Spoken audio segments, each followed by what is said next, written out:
We just want to talk about John Carr, famous 18th century architect. And here is two great examples of his kind of Palladian architecture. You've got the former York Assizes, the York Crown Court, which was finished in 1777. And if we turn around on this side, almost its mirror here, both flanking the York County Jail there, we've got the female prison, finished in 1780. So we know about John Carr as a builder of kind of fabulous, sort of ornate, big buildings. We've seen his bridges, we've seen churches, we've seen all manner of John Carr's works in exteriors, but today for the very first time you're going to see a John Carr interior.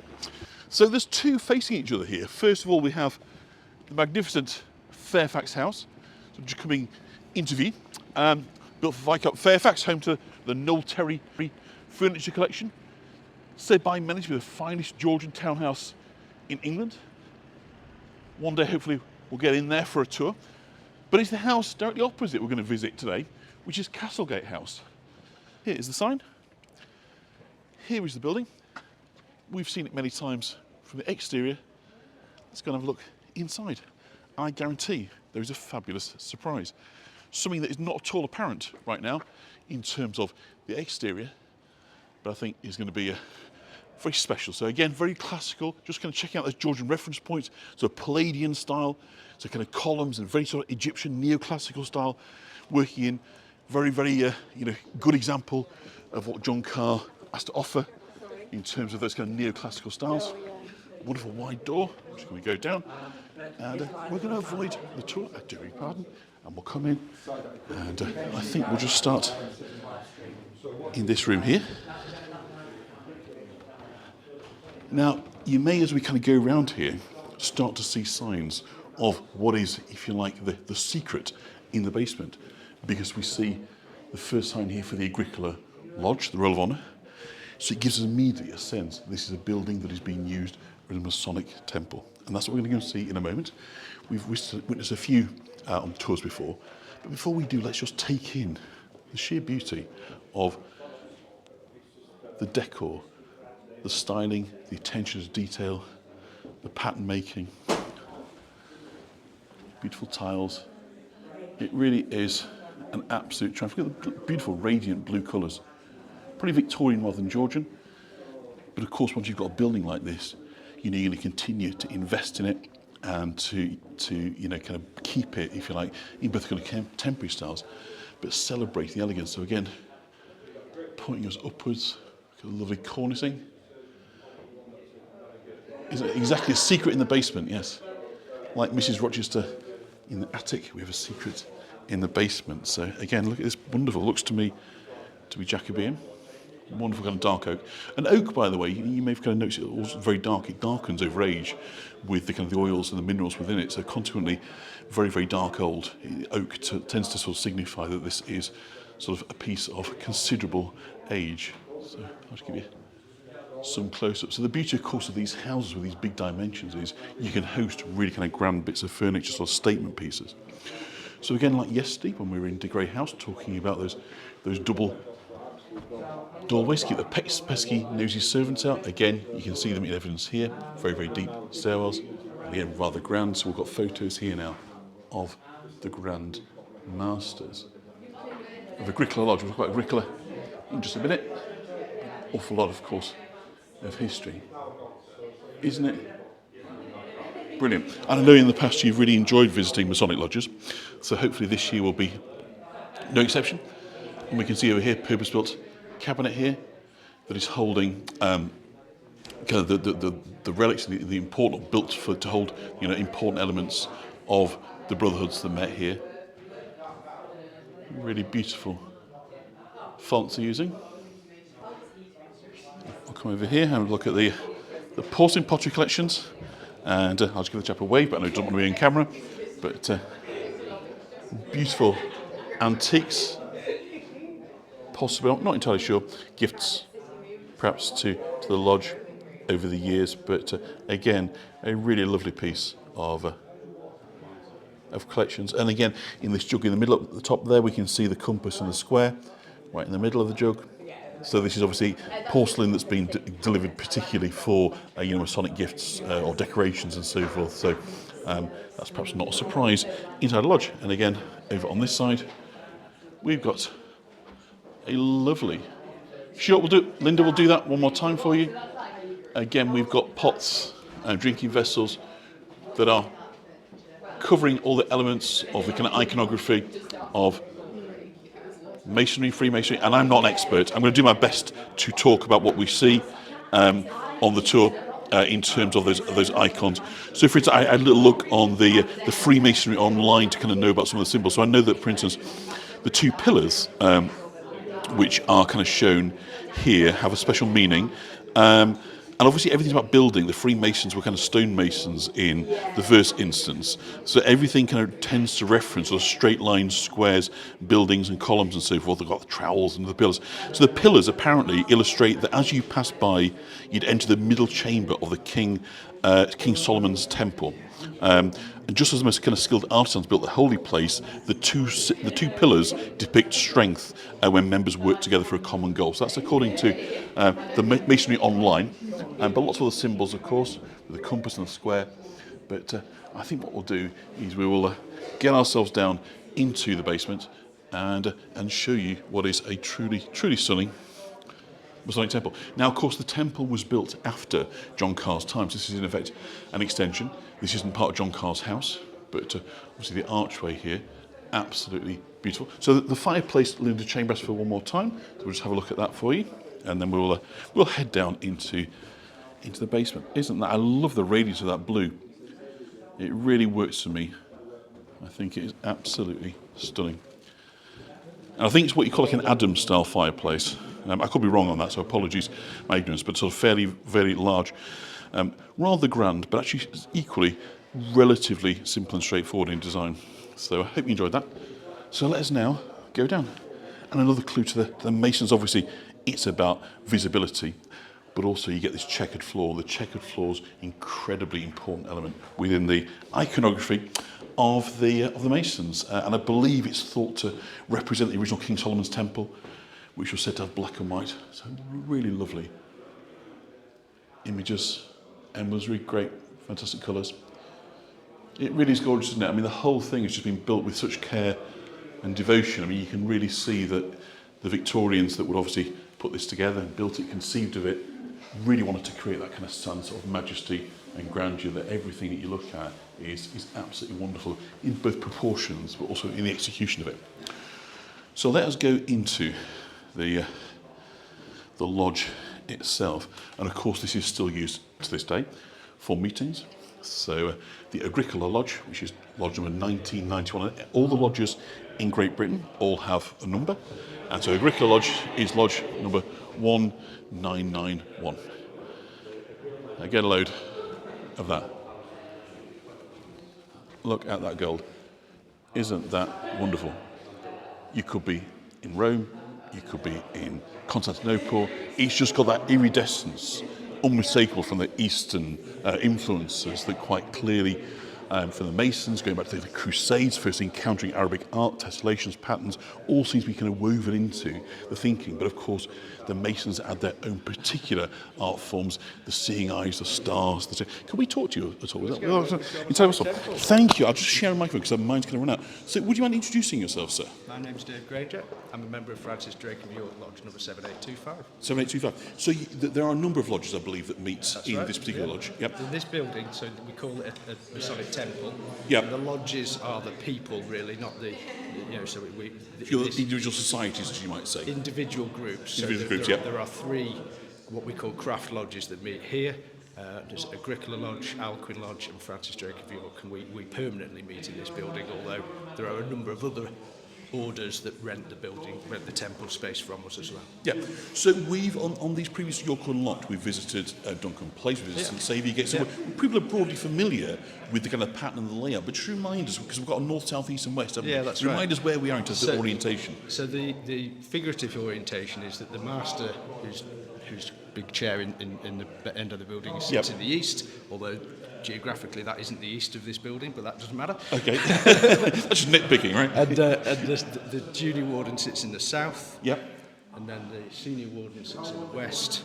And in this particular temple, our secretary sits in this part of the building over there as well. And I understand that the officers kind of move around over your kind of career as Masons. That's right. So when you become part of the lodge, there's a number of degrees in Freemasonry. So you start as an entered apprentice, then you become a fellow craft, and then a master mason, and then during your time in the lodge, you become an officer of the lodge, eventually making your way around all those chairs until you become the master of the lodge. And how many members were in your lodge? Think of how many years would it take if you joined as an apprentice to get in the hot seat? It varies from lodge to lodge. Indeed. Our lodge has about 50 members on paper. Okay. We don't often get as many of that coming to meetings. Give you an example. I started my Masonic journey in 2017, and I'll be master in 2026. Oh, congratulations! On the day of my 50th birthday. Oh wow, that's fantastic. Yeah, which will be amazing. That's going to be you in that chair me. with your gavel. That's right. Can we come and have a look then? Of course you can. Get it?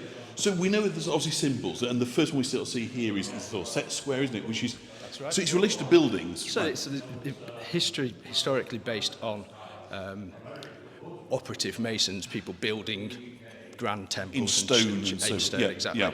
And then we apply those same symbols, so that the square and the compass and levels as a sort of moral journey through ourselves in order to. So keeping on the straight and narrow, metaphorically make ourselves into better people. Yes. Like this original stonemasons would have made. So a building piece of character stone. as well as That's building right. buildings and That's building right. We don't good works. actually build buildings anymore, or we No. don't. But we're building ourselves into better people. So, which is your? Have you got one of the banners up on here?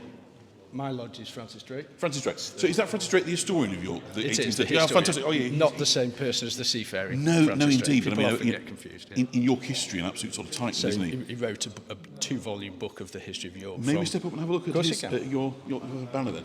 So again, we've got obviously motif of buildings. We've got the Yorkshire Rose. We'll get that. But then there appears to be, I'm going to say, a Welsh dragon. Is that It's a mythical creature whose name escapes me at the moment. I can't remember what it's called. Perhaps he was called Francis Drake. I don't think so. And of course, we were consecrated in 1962 as the daughter of Agricola Lodge. So typically post-war, lodges swelled in numbers because people coming back from fighting in the war and wanted that same sort of camaraderie that they got in the army or the armed forces. I see. So Agricola grew to be too big, and then they formed Alcuin Lodge originally as a daughter, and then later Francis Drake was also a daughter. Spin-off, so you're in the same sort of family tree. That's right. So that's our mother. Yeah. And Agricola themselves is the daughter of Eboracum Lodge, who now meet at St Castlegate. Indeed. And Eboracum Lodge was a daughter of York 236, which is the first lodge in York. So for those that don't know, by the way, Agricola was the Roman governor of Britain. That's right. And he was in this area, wasn't he, around about the time of the founding of York. That's right, 2nd century. Yeah. His son-in-law, Tacitus, wrote about York and the kind of founding trade as a citizen of York, isn't he? Yeah, it's a fantastic rendering. So when you're kind of sitting out here then as the master, this would be your view, wouldn't it, then, down into... And it's actually because of the way that the ceiling has been manufactured in this domed manner. Yeah. Even people sat in the warden's chair over there, if they're whispering, you can still hear them up here. Built for acoustics, isn't it? That's right. So but incredibly grand. Actually, slightly less decorative than some of the other lodges, but none the worse for it, because almost like they're an assault on the centre, some of them. So but this is very tasteful, isn't it? To St Saviourgate, if yeah. you've been to there, although it's laid out in roughly the same manner. You saw that for us, actually. I'm going to zoom in on top of those columns, because they are just majestic, aren't they? Yeah, the actual look of the building is quite different. And of course, it's not all evident from the outside. No, you What's can't going on see here, this building from the outside at all. So it's a bit like the Bar Convent in that respect, isn't it? Do you know what I mean? It's got this wonderful sort of secret buried sort of deep within it. So how many people would this seat then, if we were, a sort of full house? Capacity is 80. Right. Okay. And then we normally have space for about the same upstairs in the dining hall. And I understand, is this right, that the black and white check relates to King Solomon's temple? All Masonic temples are laid out essentially as a replica of King Solomon's temple. And what is it about King Solomon? Obviously he's a major figure in the Bible, but why is he of particular interest to Freemasons? Stories and a lot of our ceremonies are based on things from the Old Testament. Yeah. And King Solomon being, a wise man of his time. Indeed. So can we just go and have a look down at the... So that was the east, this is the west then, I'm guessing. And so is the East, I mean, metaphorically, it's about the relationship back to That's right. yeah, So the Holy Lands, yeah. that's right, from the Holy Land. So this will be the senior warden's chair, Yeah. who's essentially the second in command, if you like, to the worshipful master who runs his lodge. They look so heavy, these chairs. I They wouldn't are like to quite sort of heavy, yeah. move them. Do you feel a large gentleman was sat on them? They don't tend to move much. Yeah. It is, and again, so this dark oak, isn't it? It's really, is that oak? I'm not sure. I think it is, but I mean, it's the work and the craft, isn't it? I mean, when I came down to signal testing the other day, I was saying to Jack, you couldn't build this anymore, could you really? You'd never have the resource, would you? No. All the time. And even in 1928, when Agricola Lodge bought Castlegate House, and they paid £3,000 for it, back in 1927, that was from members of the lodge who paid that money, and that was an awful lot of money. So it's still pretty deep pockets then, isn't it? Yeah. But there's no way you could build it It's today. the finish quality, isn't it? When you look and you're looking everywhere you look, you can see expert craftsmanship. That's right. Yeah. And real execution. I mean, obviously, most of that being in obviously wood and ceramics rather than perhaps masonry as such. But that commitment to quality and craft is there, isn't it? That's right. Yeah, That's right. it's a real kind of exercise in. What you're looking at are the honours boards for each of the craft lodges that are permanently attached to this building. So And I think, Agricola, Alcuin, and Francis Drake. and again, without getting too much into architecture, it sort of fits with the building upstairs insofar as it's followed the Georgian forms, isn't it? With the sort of Palladian style and the reminiscent arches and so forth. So whilst it is its own distinct being, and I know it's Victorian rather than Georgian, there's referencing upstairs, isn't there? Thank you so much. It's been absolutely delightful. We're going to look at upstairs now, but I really appreciate your time. Thank you. What a space. What a space. These Masonic, these Masons, now to build a space. It is absolutely awesome. So let's go up to the top of the building, excuse me. And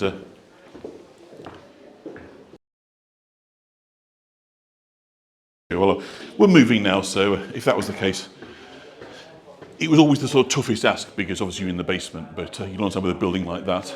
I was very, very keen to let you see that. So let's just quickly pop upstairs before we finish off. Excuse me, I do beg pardon. Thank you. Got another room here. Look there.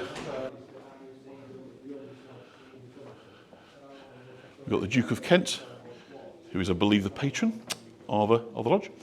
Hi, Rose. Glad you've got no buffering. But again, beautiful sort of details of the fireplace, and again, it's the John Carr's commitment to building spaces for people to live in. So, and his kind of philosophy, if you like, John Carr, was, first build the room, and then if the budget allows, build the decor. So not everything is incredibly elaborate, but generally speaking, when you get in kind of close, you will see beautiful kind of cornicing, beautiful turning of wood, beautiful kind of presentation of sort of skirtings, but they're not overly elaborate. If you sort of step back and just sort of take in the room, it's more that it's just the sheer elegance, the size, the scale, the kind of dimensions that I think that are really John Carr sort of through and through, rather than being unbelievably kind of ornate sort of buildings. He's not really into the kind of the Baroque, he's more, but let's just sort of go upstairs and we'll have a look at the dining hall before we head off. So isn't this a wonderful building? Grandfather clock, let's just listen to the tick of the clock, because it's something so relaxing, isn't it, about the tick of a grandfather clock.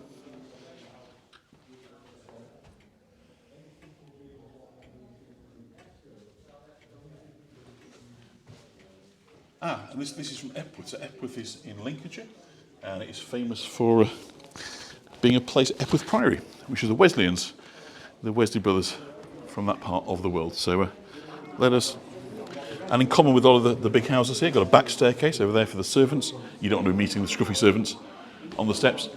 Look at this window.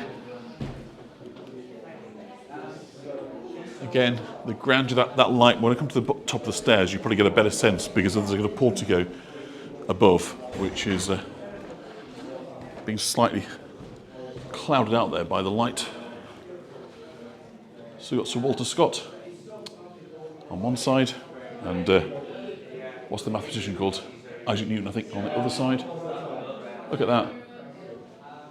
Isn't that something?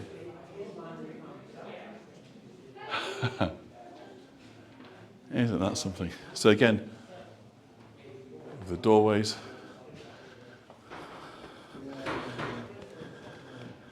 Now this room sort of throws you out a little bit because you expect to kind of come in and find a rectangle, but actually there's a dog leg. And the reason for that is this was taken out to host a dining room. And obviously in its heyday, probably a good deal more members than perhaps they got sort of today. They needed more space, so consequently the wall was taken out there, as you can see, from the original dining room, and opened it out to create the space now where, of course, we've got this fabulous dining table. It's very distinctive, sort of U-shaped dining room, and master, obviously, and the leading officials at sort of 3 points there. Again, fabulous over here.